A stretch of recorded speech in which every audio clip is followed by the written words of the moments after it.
কিশোরগঞ্জ জেলা শহরের হারোয়া এলাকা। নরসুন্দা নদীর তীরে অবস্থিত প্রায় ২৫০ বছরের পুরনো ঐতিহাসিক পাগলা মসজিদ।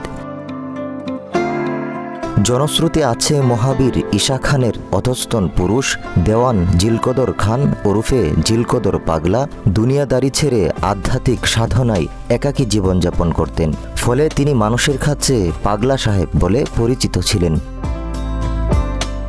আধুনিক স্থাপত্য শৈলীতে নির্মিত এই মসজিদটির বর্তমান জমির পরিমাণ ৩ একর ৮৮ শতাংশ, যা নির্মাণকালে ছিল কেবল ১০ শতাংশ জমির উপর। ৩ তলা বিশিষ্ট পাগলা মসজিদের ছাদে ৩টি বড় গম্বুজ এবং ৫ তলা ভবনের সমান একটি মিনার রয়েছে। প্রায় সহস্রতাধিক মুসল্লির ধারণ ক্ষমতা সম্পন্ন এই মসজিদে নারীদের নামাজ আদায়ের জন্য রয়েছে পৃথক ব্যবস্থা। মসজিদের ইমারত খুবই সুন্দর এবং নির্মাণশৈলীও বেশ চমৎকার।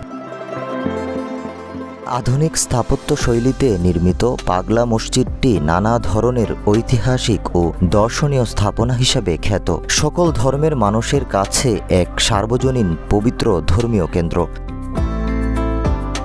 ধর্মীয় বিধিনিষেধ থাকলেও এই মসজিদে মানত কিংবা দান খয়রাত করলে মনোবাসনা পূর্ণ হয় এমন বিশ্বাস থেকে বিভিন্ন বয়সী হিন্দু মুসলিম সহ নানা ধর্মবর্ণের নারী পুরুষ মানত নিয়ে আসেন এখানে।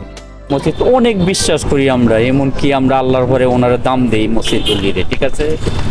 এমনকি আমরা তো আল্লাহর ভয়ে এই মসজিদের উসিলা একটা মান্নত করি, কোনো বাল্লা মুসিবত তাই অবশ্যই আল্লাহ কবুল করি।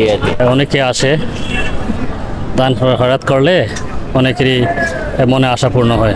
আল্লাহ আমার ফুটটা যাইব গা বাইরে, ওখানে ছুটিতে আইছেন সোমবারে যাইব গা। খুব আসলে আল্লাহ নিয়ে জাগাছিস আল্লাহ দয়া।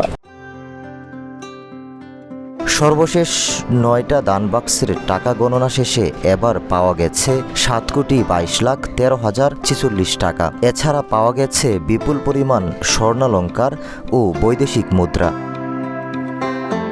প্রশাসনের দায়িত্বপ্রাপ্ত কর্মকর্তাদের উপস্থিতিতে দুটি মাদ্রাসার ২৫০ জন শিক্ষার্থী, ব্যাংকের ৭০ জন কর্মী, মসজিদ কমিটি ও আইনশৃঙ্খলা রক্ষাকারী বাহিনীর সদস্যসহ প্রায় ৩৫০ জন ১২ ঘণ্টাব্যাপী টাকা গণনার কাজ করেন। টাকা গণনা শেষে রূপালী ব্যাংকে পাঠানো হয়। প্রতি ৪ মাস পর পর খোলা হয় ৯টি সিন্দুক।